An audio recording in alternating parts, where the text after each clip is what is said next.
This week, Israel had its fourth election in under 2 years on Tuesday, and with the majority of votes counted, one thing is clear. Nothing has changed about Israel's crippling political dysfunction. So let's go over how Israel got here, what the results are, and what the notable trends are this time, and why it all matters.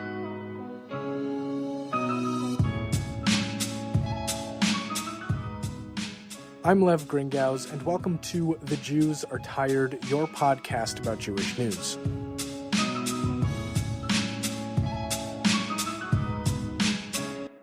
So before we really get into it, a couple of notes. First of all, every once in a while, I just like to re-emphasize the bigger picture of why those of us Jews who are not citizens of Israel and who do not vote in the elections, why following all of this drama is so important. And that big picture is really that Israel has roughly half of the total Jews that exist in the world, including most Middle Eastern Mizrahi, North African Sephardi, and Ethiopian Jews.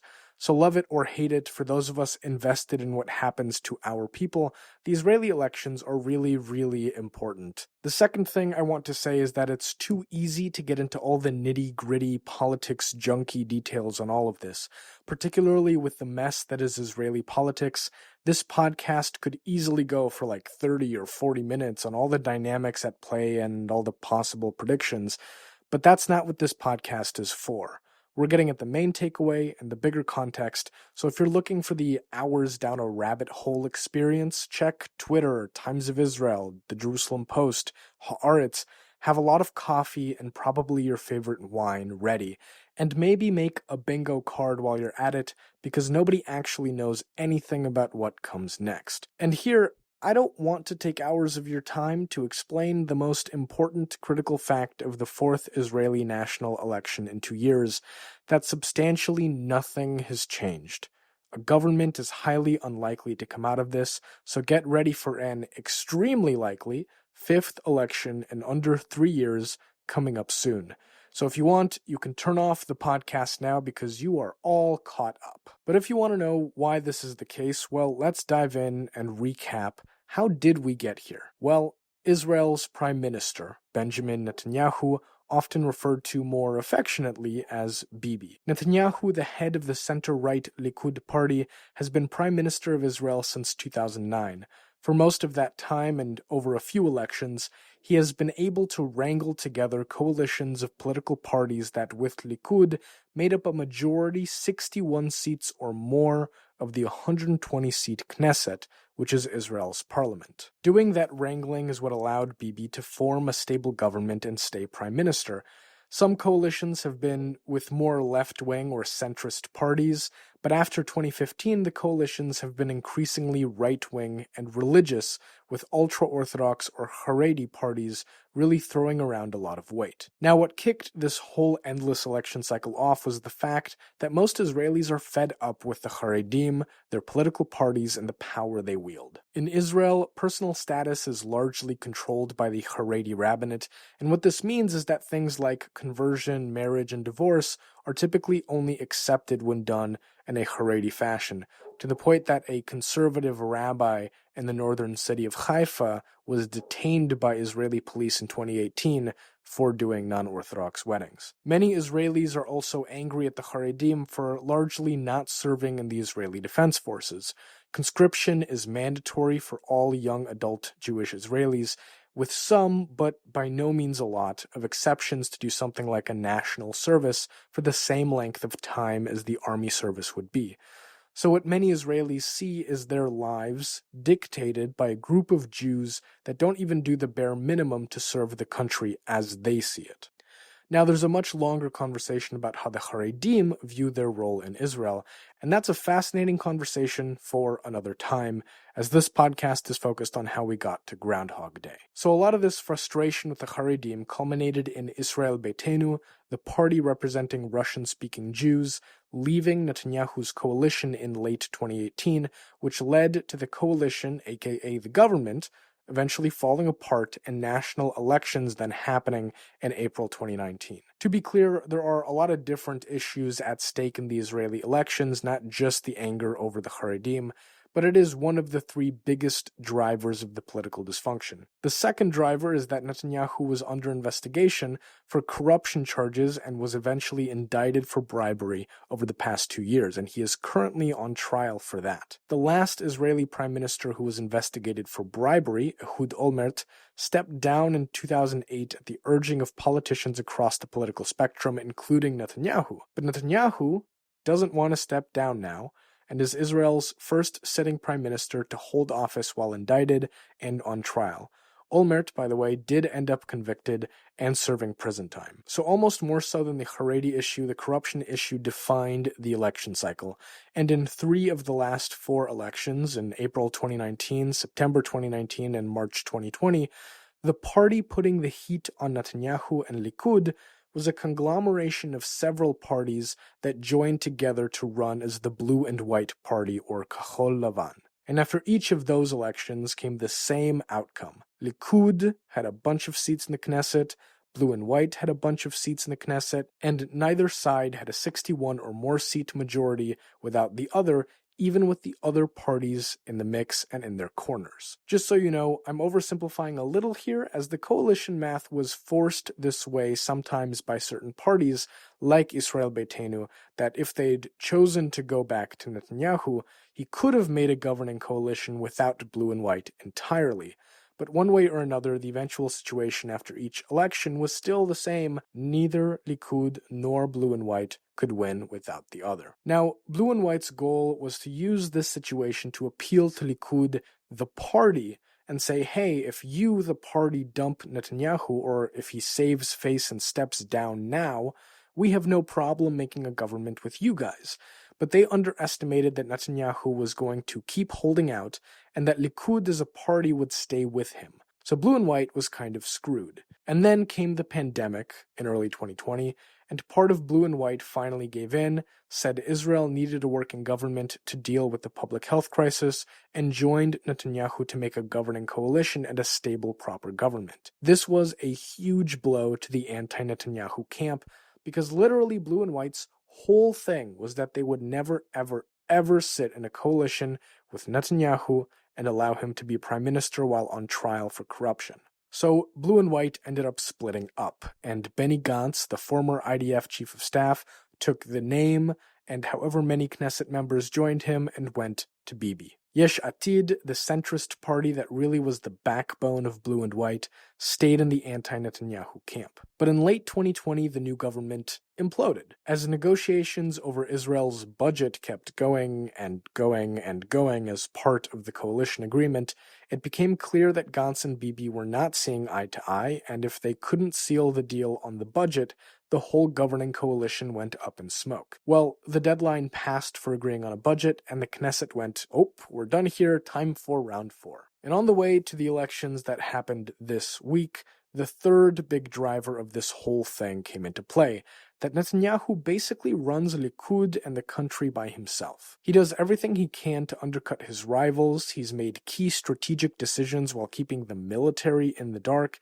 Netanyahu is the guy who has reduced Israel's foreign ministry, so the diplomats, to so little pay and support that they have threatened to go on strike several times over the past few years, because Bibi likes to handle things himself. And a lot of people around him are sick of the one-man show. In fact, several of Bibi's rivals, from Israel Beitenu to another party, Yamina, are led by figures that used to be close to Netanyahu. And a few months ago, some key Likud ministers, led by a guy named Gidon Sa'ar, defected from the party and set up their own right-wing party called New Hope. Yes, it sounds like Star Wars. Yes, the jokes write themselves. The main point is that they're solidly right-wing and promised not to join with Netanyahu at all. A couple of other key developments were that the Arab Joint List, a coalition of several Arab-Israeli parties that ran together in the past few elections, fractured. With Bibi's encouragement, Ra'am, the Islamist party related to the Muslim Brotherhood, set out on its own. Ra'am, as a conservative, religious, and frankly homophobic party, did not always get along with the bleeding heart progressives of the rest of the Joint List. And some smaller religious Zionist settler parties were pushed also by Netanyahu into running together as the Religious Zionist Parties, or the RZP as we'll call them in English. The RZP is made up of some truly spectacular characters who want Israel to be run by biblical Jewish doctrine. They're totally homophobic, entirely racist against Arabs. I mean, one of the key people in the RZP, Itamar Ben-Gvir, openly supports Baruch Goldstein, the nutjob Israeli-American who in 1994 murdered 29 Palestinian worshippers who had gathered in Hebron for Ramadan to pray. Oh, and these guys are totally in the reform and conservative Jews are dogs camp. So some really nice people that I won't pretend to hide my disdain for. Now, all of this brings us to the results of this week's election and how to understand what will likely come next. So I won't read off the list of every party in each of the Knesset seats they got, but there will be a link in the podcast notes to the results if you want to do the math yourself, and also there will be a link to a kind of funny and interesting Twitter thread breaking down some of the results by city. The main point is this. The pro-Netanyahu bloc of parties, which include Likud, two Haredi parties, and the RZP, have a total of 52 Knesset seats, so they don't have an automatic majority with which to make a stable government. The anti-Netanyahu bloc of parties includes Yesh Atid, the centrist party that was the backbone of Blue and White, the now smaller version led by Benny Gantz, Israel Beitenu, New Hope, the historic though much reduced Labour Party that built Israel, the ultra-lefty progressive Meretz, and the Arab Joint List. Collectively, they have 57 Knesset seats, so no government for them either. For those able to do the math quickly, you'll notice that 52 plus 57 is 109, which is not equal to the 120 seats available in the Knesset. So this is where we get to the wild-ish card parties. Yamina is a right-wing religious Zionist party led by Naftali Bennett that has 7 seats. A few days before the election, Bennett signed a pledge on TV to not sit in a coalition with Yesh Atid, which ruled him out helping to make an anti-Netanyahu coalition. But he hasn't technically agreed to be in the Netanyahu coalition, so Bennett could still swing either way. It's not like he can't break his TV pledge. I mean, he can, but the games this guy tends to play has most people thinking he'll end up with Bibi. Problem is, 7 plus 52 is 59, which is still not 61 Knesset seats or more with which to form a government. So even with Yamina, Netanyahu is still struggling. So now he's trying to see if any of the anti-Netanyahu party members would decide to break away and join him. Although technically that would be possible, for example, if New Hope or even just 2 members of New Hope went back to Likud, Netanyahu would have his right-wing government, but there's very little indication that that's going to happen. There is sort of another way for Netanyahu to end up on top right now. Ram, the Arab Islamist party, has made it into the Knesset with 4 seats, and they're sort of a free agent. Ram's big bet this time is that they want to be where the action is. If they help somehow make any government coalition, even a right-wing one that's basically anti-Arab, they want real attention and money spent on the Arab-Israeli population, which faces issues like discrimination, underinvestment, and a lot of crime. Now, Ram joining the pro-Netanyahu coalition outright is highly unlikely. The racist Arab haters of the RZP, for example, do not want to join forces with an Islamist party, and doing so wouldn't be very popular with Likud's constituency either. But if so convinced, Ram could vote to support a Netanyahu government and just not join it. So basically, Bibi would have 63 Knesset votes with Yamina and Ram, enough to make a government, but not have Ram in the actual government coalition. It's a precarious but technically possible in the weirdness of the Knesset thing. But also the RZP ruled that approach out too, so it's also pretty unlikely. Okay, that's a lot of weird math, you might be thinking. Why can't Ram or even Yamina just join up with the anti-Netanyahu bloc of parties and they can call it a day? Well, this gets down to the real reason there is likely to be a 5th election and why getting past Netanyahu is so hard for Israel. It would be a Passover-level miracle if all the parties in the anti-Netanyahu bloc could get along. Right-wing parties like New Hope, Israel Beitenu, and Yamina are not likely at all to agree to be in a government with lefty progressive Arabs in the Joint List, or lefty progressive Jews and Meretz, or the Islamists of Ram, and even joining with the center lefties in Labour would be easier, but still a hard sell. So that dooms the whole coalition from the start. It's the worst kept secret of Israeli politics that the Arab Israeli parties are they've got Knesset seats, they've got votes, but it's political suicide for most of the Jewish Israeli parties to be in a coalition with them. There's a chance, just a chance, that Ram's position in the middle of the pro and anti-Netanyahu camps will begrudgingly open the door to some kind of proper cooperation of Jewish and Arab parties. But why deal with that if you can try again in the next election and hope the balance of votes and power shifts dramatically for some reason? So, taking all of that into account, what should we expect? Well, again, it's pretty much guaranteed that there will be no government formed this time and another election will be held very soon. That has just not changed. There is a unique wrinkle this time, which is that Netanyahu could be finally taken down. There are plans by the anti-Netanyahu bloc to pass a bill that would make it illegal for someone under indictment, like Netanyahu, to serve as prime minister. And that's actually, though still a bit tough, much more possible than the other options. The Knesset is still the Knesset, and with enough votes, even without a full-on stable government, legislation can still get passed.